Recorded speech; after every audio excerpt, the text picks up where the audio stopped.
Good afternoon, everyone.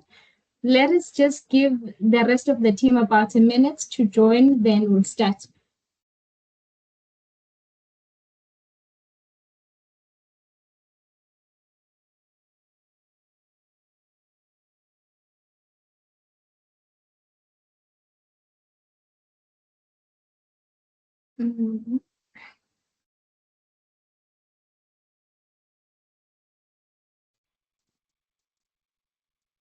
Okay, I'm just going to start our Get Ahead song just to get us back on the mood. Then we can start. All right.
All right. All right. Good afternoon, everyone. It's a Friday afternoon. What a way to end the week. Whoa, welcome to the Get Ahead 2026 Audit Level 3, Session 2, Auditing Disclosures in Audit International. My name is Samugeli Siwenyoga, and I'll be your presenter slash facilitator slash trainer for today. And I'm not alone. I'm with Mandle Nkosi. Mandle Nkosi will be assisting me with just responding to your questions that you'll have in the chat box. So should you have any questions, be it related to the software or auditing itself, then just drop the question in the chat box as we go. One thing that I always highlight as important is please just ask these questions as they come to you, because we are likely not going to have a Q&A session towards the end of the meeting because of just the amount of work that we'll be covering in this session. But otherwise, it's going to be a good session. I hope that you enjoy it. Let's get to it. All right. So our topic today that we're focusing on is auditing disclosures in our template, which is Audit International. Right. We will be looking at these three set of topics. Let's call them topics, but our main topic is just auditing disclosures.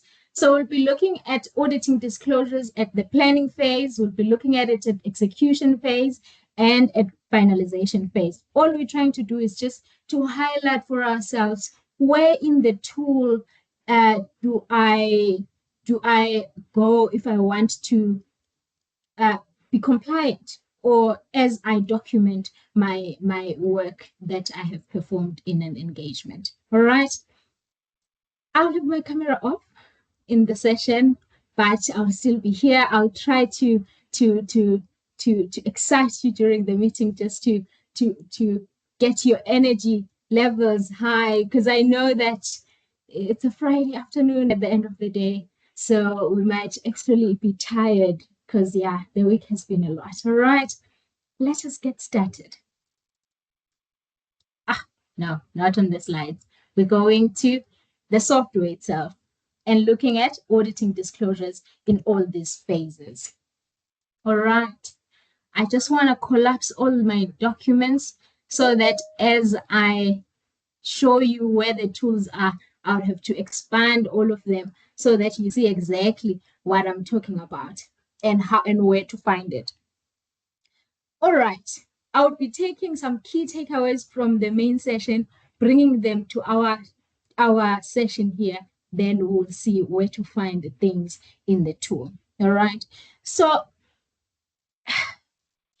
what happens generally is, because we usually get in practice, we usually get our financial statements, the final set of financial statements towards the end of the audit.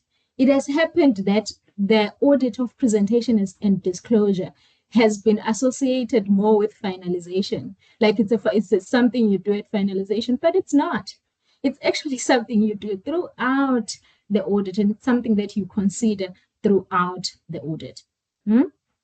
So let's see how we build these considerations into play. All right. So this thing starts from when you're accepting the client, actually.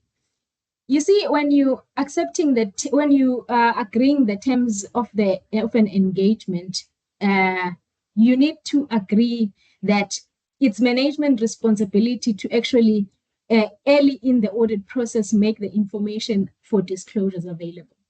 So as they're making all their trial balances available, they should also make sure that they give you sufficient time to audit the disclosures. So we know that they won't have the final set of Fs maybe definitely at the beginning of the audit, but they should make sure that they give you enough time to audit those disclosures. And let us look at where in our tool we find the terms of an engagement, right? In our tool, this is the KSO working papers, Audit International template.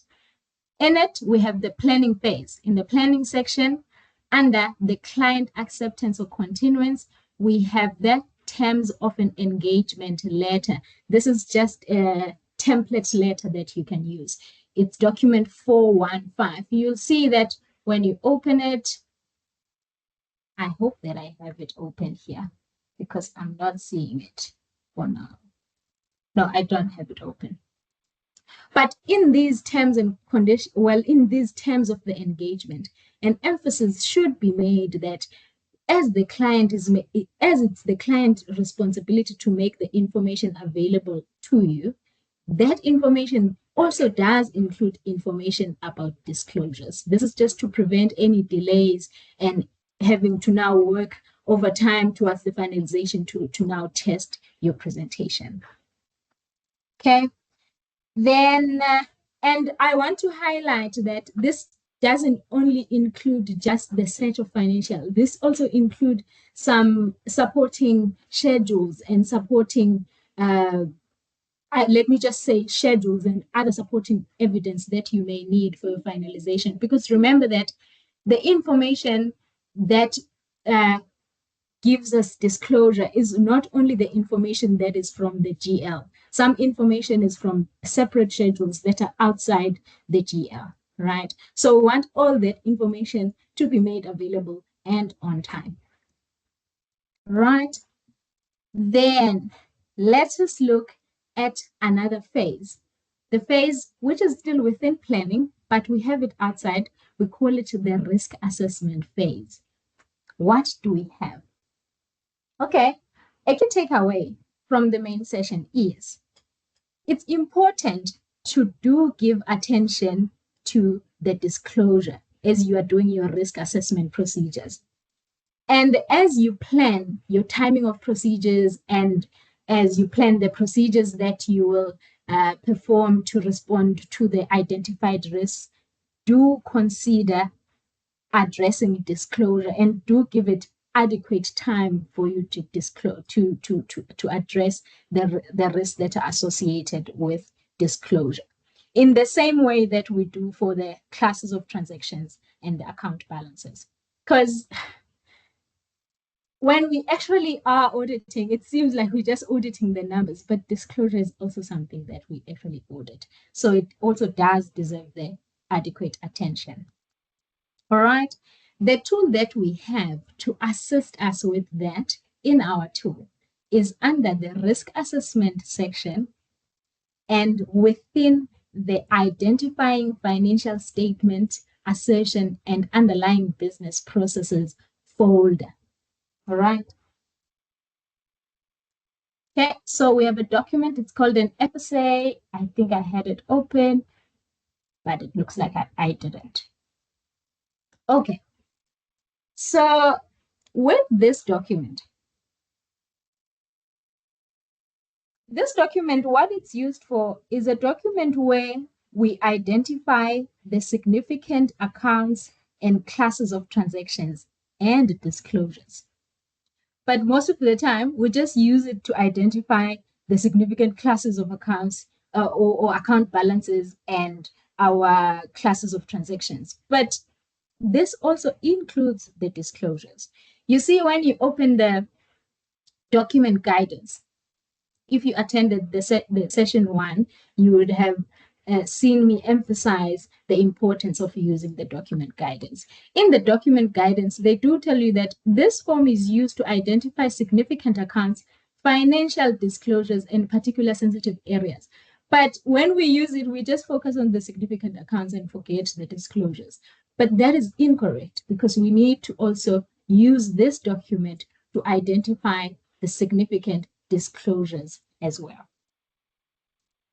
Okay, so you will see a column. There's a column here, account disclosures or other matters considered significant, accounts or disclosures. In this column, there's when you first open the template, there's just a list of lead sheets, accounts, and some classes of transactions that you may have in your apps that you can then tailor so that everything else that's irrelevant for your engagement does not really appear, which is what we've done in this engagement. But one thing I want to highlight here is because we are saying that we're not only focusing on the account balances and the significant classes of transactions, we're also considering disclosure. In this document, there's usually disclosure for related parties as an item. Should you want to add an item that is just purely disclosure, so something that is not an account balance, nor a class of transaction, but it's just a disclosure item, how you add it is you right-click on the FSA and say insert new item, right?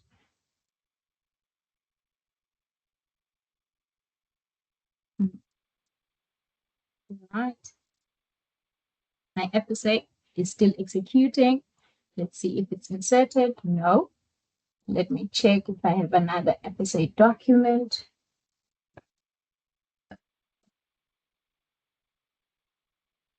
Okay, but that is how you do it. You just right click and insert. I want to actually demonstrate this to you. So I'll open an FSA in a different document because it's important that I show you how this is done. So you right click, then you click on insert new item. Okay, then it's going to execute that script, right?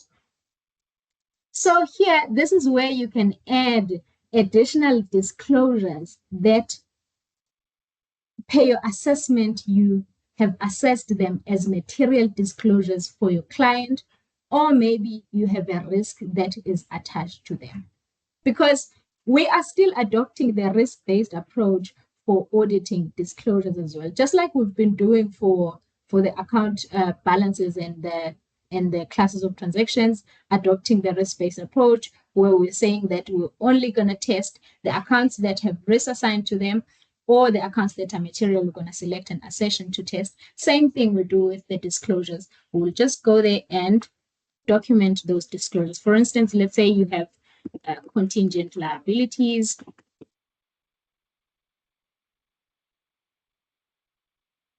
Or you have, what else may you have? Let's say you have commitments.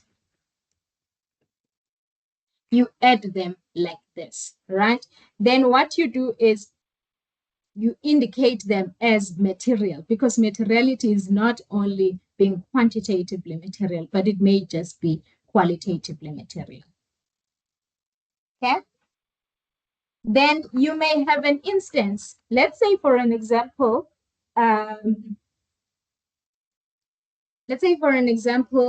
that you have your receivables, but in your receivables, there is a risk of recoverability, right? And we know that that risk may also, yes, there is a risk that is attached to the valuation assertion, but it also does touch on the disclosure assertion as well, or the presentation and disclosure, because there's some presentation requirements that come in when we have such risks, right? What you do is, as you are raising a risk, which is the normal way we raise risk by clicking on our red circle with an exclamation mark. Let's say it's a risk.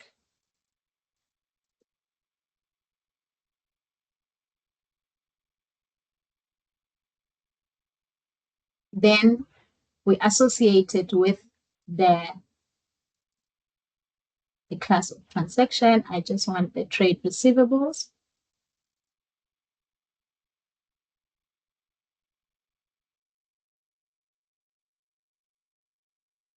Trade and other payables.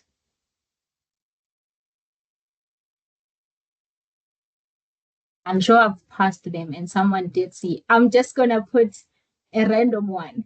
Should I not find it after scrolling up? Okay, here they are.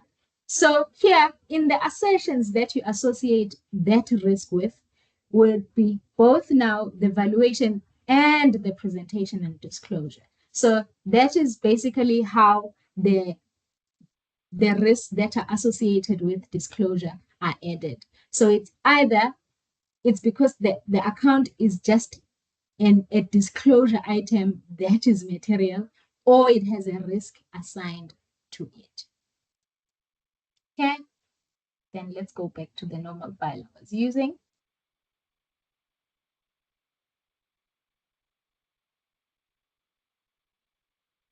Which is this one. So here, what I just wanted to highlight is during the risk assessment phase, please also consider the risks that are associated with disclosure, right? Then we have our risk response phase. For the risk response specifically, we are saying that, again, what we're trying to emphasize is treat disclosure the same way you treat the other assertions. So in the risk response phase, with those risks that you had, well, with those areas that you had assigned as material disclosures or the ones that have risk assigned to them, you need to now, you would have then assessed the significance of the risk and also went on to plan to plan your audit procedures that will respond to that risk. Then you go to now actually execute or perform the planned audit procedures. As you perform them, we have these tools. First, under the risk response section, and others are under the lead sheets and working papers. So, for disclosure risks that are attached to your normal account balances and your normal classes of transactions, we have procedures inside the audit program. Let's just check if I don't have one open. I do. You see here this is the PPE audit procedures. So it's an audit program. In it, we do have procedures that speak to the presentation and disclosure. So if you had in your risk assessment phase attached the disclosure for PPE as a material disclosure, or it had a risk attached to it, then you'd go and test the presentation and disclosure of PPE by looking and executing on these procedures. Again, this is not conclusive. You can always add more procedures as relevant to your engagement. Okay, so where did we find this? So for all our classes of transactions and account balances, it's all under lead sheets and working papers, right? We see them, they're categorized by non-current assets, non-current liabilities, current liabilities, income statement line items, and the equity line items. Then one may ask, actually, but those are not the only disclosures. What about our commitments? What about related parties? Where do we then respond to such? Those are not in the lead sheet and working papers section. Rather, they are under risk response general audit procedures section. So we have items like litigations and claims, subsequent events, which may or may not be disclosure items. We have what else?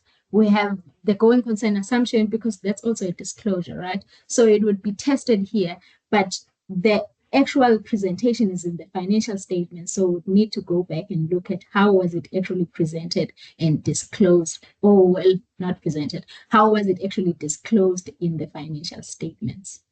All right. I just want to show you an example of one of them. I think I have litigations and claims audit program open. You'll see that when I open my litigations and claims audit program, as you scroll down, there are procedures that mainly speak to the disclosure of the litigations, claims, and non-compliance in the financial statements.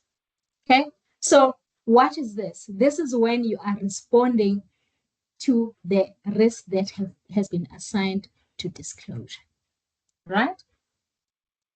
Or maybe because it's material and we had to test it. But for the set of financial statements now, in overall, just as you get your final set of financial statements, the document that you'll be using is called Financial Reporting Audit Program, right? This document, let me just collapse everything so that I show you where it comes from. This document is under the risk response section, and in our general audit procedures, and it's this document 635 financial reporting. Let's open it because I want us to talk about it just a bit. Yeah, I'm just going to open it like this.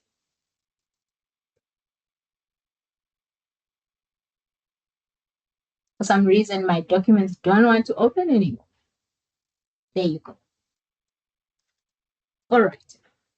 So what is this document for?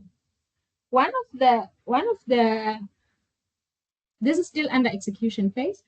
One of the reason or one of the objectives for this document is for us to evaluate the entity's disclosure of the financial statements, whether they've disclosed the financial, whether their disclosure, their presentation and disclosure is actually in accordance with the financial reporting framework that applies to that entity. Let's look at typical examples of procedures that you find there. You have procedures like your procedure one, which is you performing the analytical review procedures. We spoke about this one in our first session, which is level 3, session 1. We have procedure 3, where you cross-reference the underlying audit working papers, all figures and factual statements contained in the final draft of financial statements intended to be covered by audit opinion. Right? So here, what you're doing, you're looking at, okay, in the financial statements, we are reporting, for instance, on the basis of financial statements, reporting on the account, the notes and the accounting policies, and you're trying to cross-reference all the work, all the numbers to the working papers, which is the exercise that we were doing in the main session. We were cross-referencing the work, right? Then it also has procedures for cash flows. So specifically for auditing the statement of cash flows, we have an entire audit program to assist you with that. It's referenced here. Then it talks about you reviewing the accounting policies applied by the firm, which is the normal things that you'd be doing, right, when you're auditing disclosure. Then it talks about the support for disclosures where you're obtaining or preparing lead schedules supporting the disclosures made. Then it also talks about the disclosure checklist.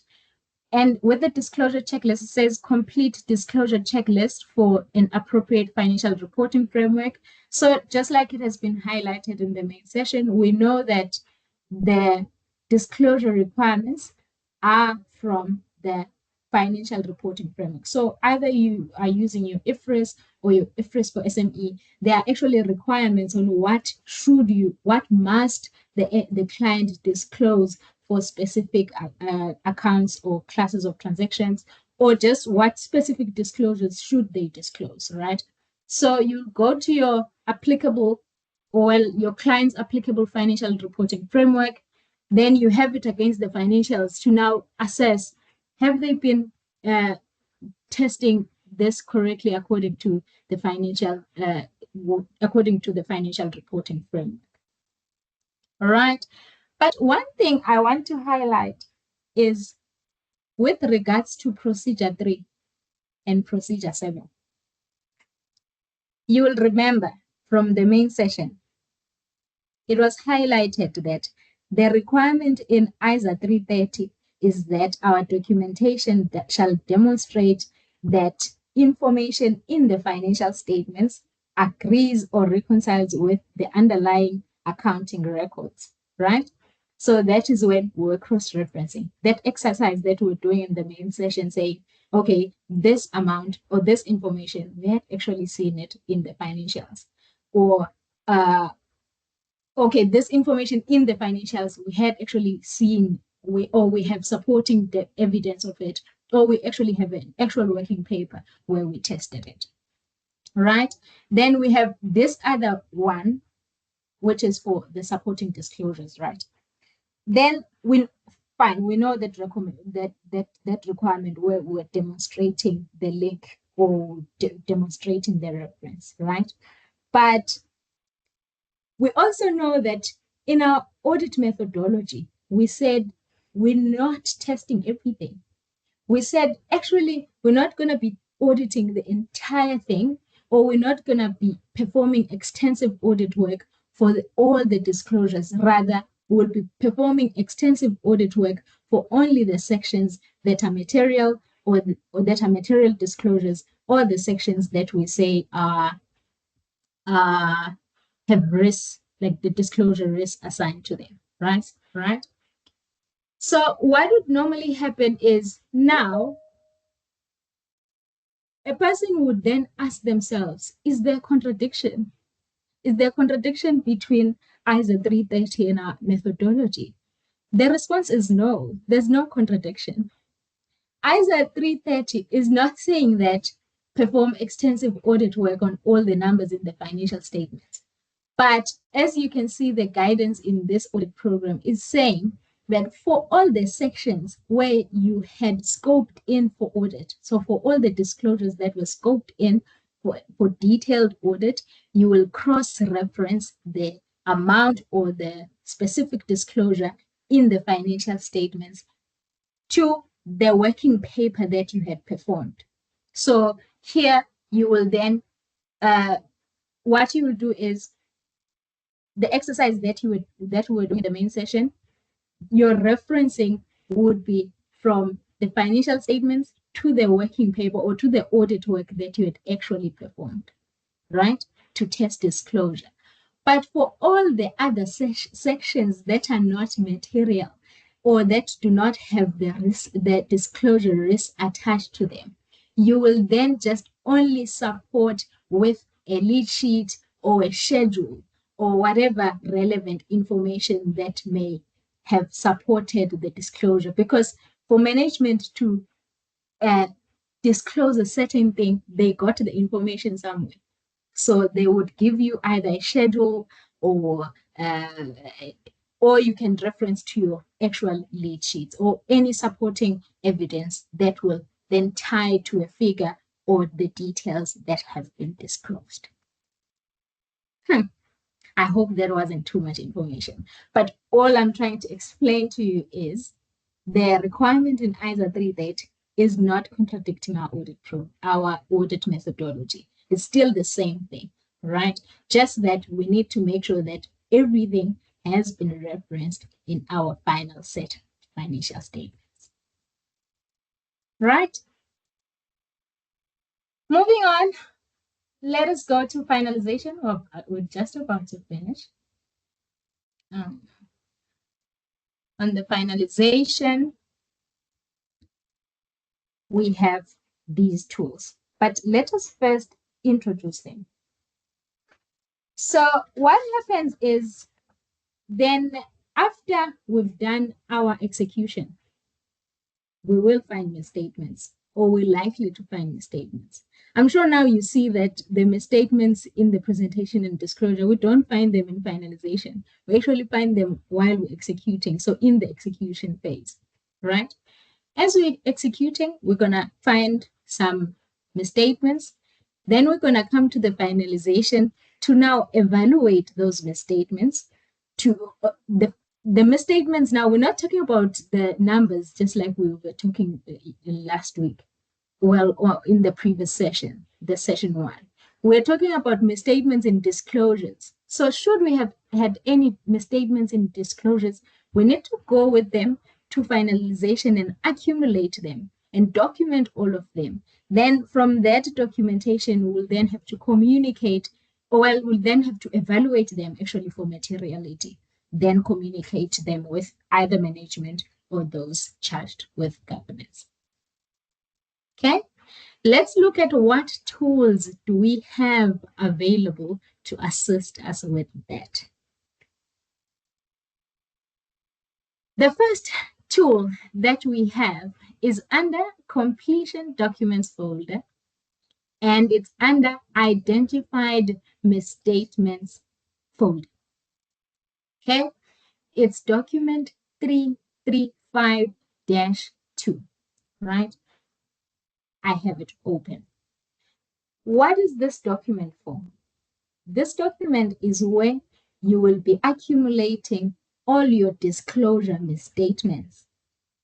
Then you will have to then evaluate them or assess them individually and in aggregate whether they are material or they are not material. Okay, let's look at how you document it. I've even placed an example for this one because we didn't touch much on finalization in the main session. So the example is, let's take that inventory that was inaccurately disclosed from our exercise. So you will then document the description of disclosure or presentation misstatement. So our description is inventory per category is not accurately disclosed. Finished goods is overstated by 325,000, and raw materials is understated by the same amount, right? That is us documenting the description of the disclosure or presentation misstatement. Then you would need to document the description and reference of note in the financial statements. So you need to explain to someone what is in the notes and which notes. Because here, remember that we're not only talking just about figures, we're talking about words as well. So it's not only figures that we look at in the disclosure. So it's saying that in note 6, this is our example. For inventory, for the inventory line item, finished goods is disclosed as you specify the amount, and raw materials is disclosed as you specify the amount. Why are we documenting so much? We want, should a person, let's say your reviewer or the audit partner, come to review this, it should be easy for them to actually see that, oh, this misstatement was here, and easily follow what you documented. So we're giving them sufficient detail to be able to follow what exactly are we saying. Then there's amount of disclosure differences. Here I need to actually let you know that this column may or may not be relevant. Because as we say, disclosure is not only numbers. Disclosure can be just wording, that they're not wording this correctly. So here it can either be a number, but if in your instance you're only talking about the wording that they disclosed, you will just say not applicable in the amount of disclosures billed. Okay? Then your overall comment now is you concluding on the materiality of just this misstatement individually. We'll look at them in aggregate when we look at all of them now all together, right? So my example comment is, the misstatement is not material quantitatively, and users will not be influenced by themselves, by this misstatement. This misstatement does not impact the audit opinion. All right? What is this? This is us assessing whether the misstatement itself would it change the financial decision of the user.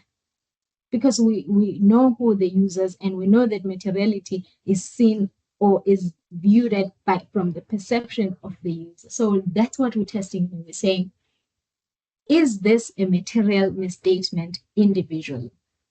Then at the end, you will have to reference to another document or another section. It's not a must really, but you can reference to, maybe let's say you found this statement. Actually, you would have found this misstatement in a working paper because you would have been executing procedures in the execution phase, right? Then you will find that misstatement. So the reference here is advised to be your reference to the working paper that where you had found the misstatement, and not reference to the financial statements. Why not referencing to the financial statements is, remember that here in the description, you would have already stated that this is in note 6 or it's in note 32 of the financial statement. So a person knows that it's in note which is in which note in the financial statements.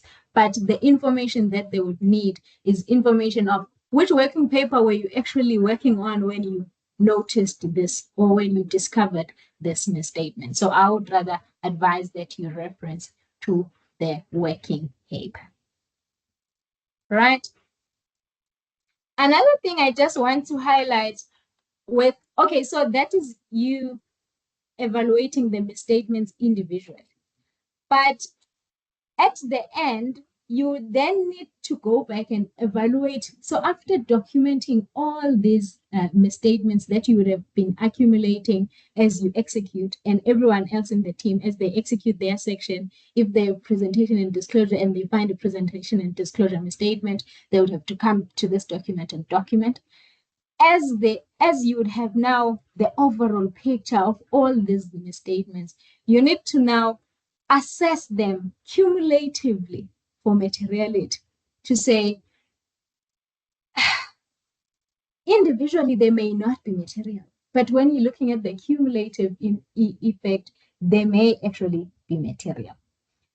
Then also just be cautious of some more risks that you may discover as you are evaluating disclosure, because we know that as we're evaluating the disclosure, we may actually find some more risks. And like we indicated, that the risk process is not something that just ends in planning, because you will be understanding the entity even more as you're executing on it. Then you will be able to identify more risks in the entity because you're gaining more understanding of it as you're executing, right? So as you get gaining an understanding of more risks, or while you're in a phase of evaluating the disclosure misstatements, you may actually notice a risk. Let's say, for instance, you're looking at the wording that they used, but you see that this wording was mainly intended to mislead the user, right? Should you see that, you know that actually we're dealing with a deeper fraud risk than we thought we were in planning. So you go back to planning and you reassess your fraud risk and you respond to it appropriately. All right. Or when you see information, because we're in a world where transparency is emphasized, but then at the same time, you may find that the client is now disclosing all these immaterial items or immaterial stuff or immaterial information. But when you look at it, you see that this is just duplicate information, or maybe it's not really giving us any new information that the user would need. And we see that what if it's actually trying to obscure something that the user should be noticing in the financial statement. So it's all those things that you consider as you evaluating the misstatements now in aggregate. All right. The conclusion that you will end up having. Okay, I want to show you how to add a line, just the functionality to add a line you add here to accumulate. But the overall picture that you'll have about the disclosure misstatements, you will then conclude on them by using this document, which is document 335-1, which is our, well, let me just call it by name. This is the document that has an audit, it's an audit program where we actually document our final conclusion and comment on our uncorrected misstatements, right? So this is where we're evaluating, and you'll see here they're saying that you're concluding on not only the uncorrected misstatements of the classes of transaction or, balance, or account balances, but also the disclosure. So you'll come here and conclude on the overall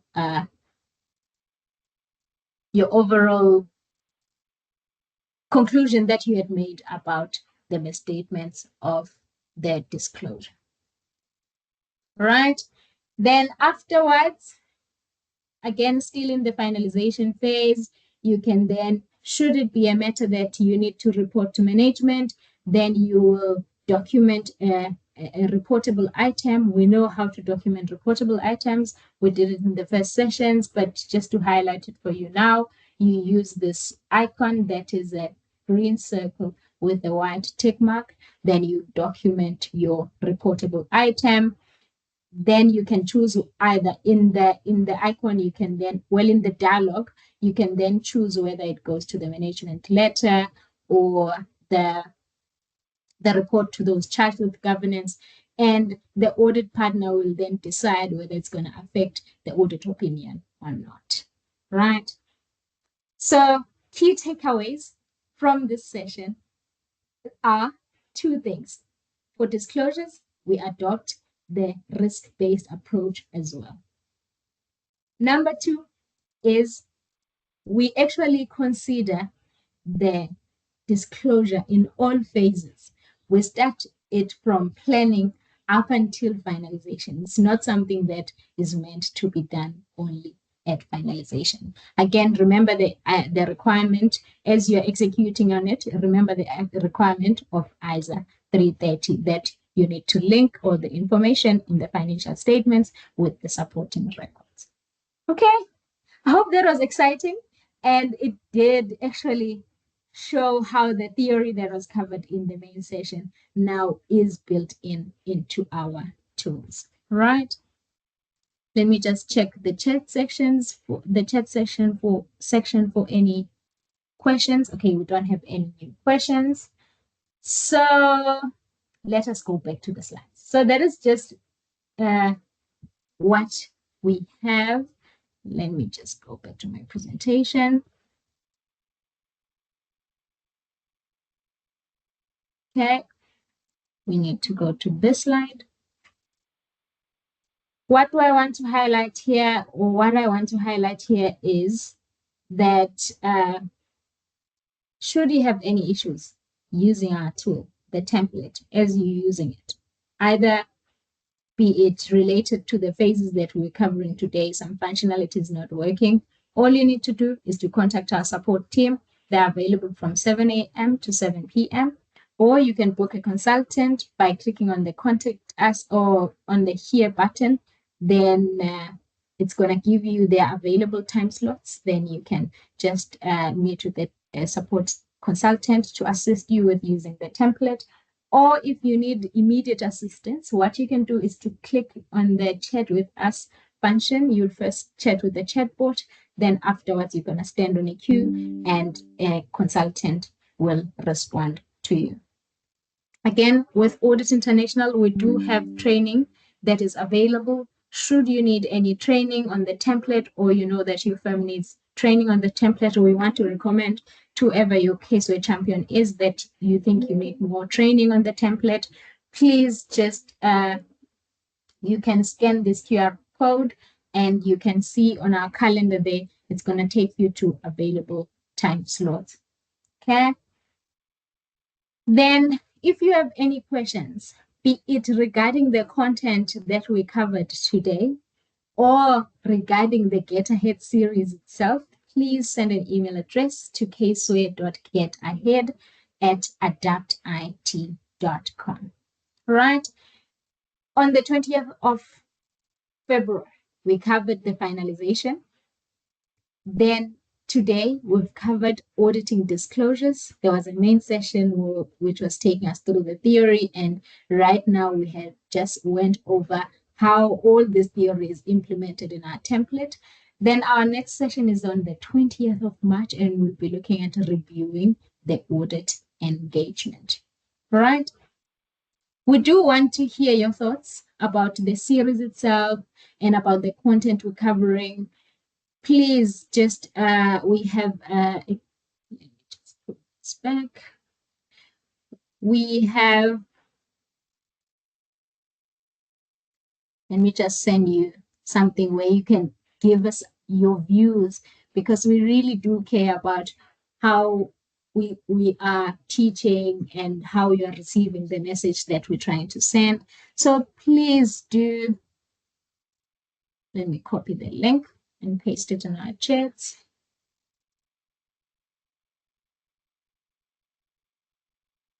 Okay. Right. I've pasted the link in our chats. Please do fill out our survey. This survey is just to get a feel of how you're finding the sessions. Should there be anything that we should be working on?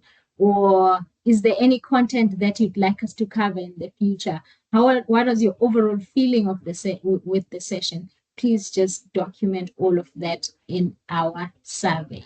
Otherwise, that marks the end of our session. And with the absence of questions, I can then say goodbye. Thank you, everyone.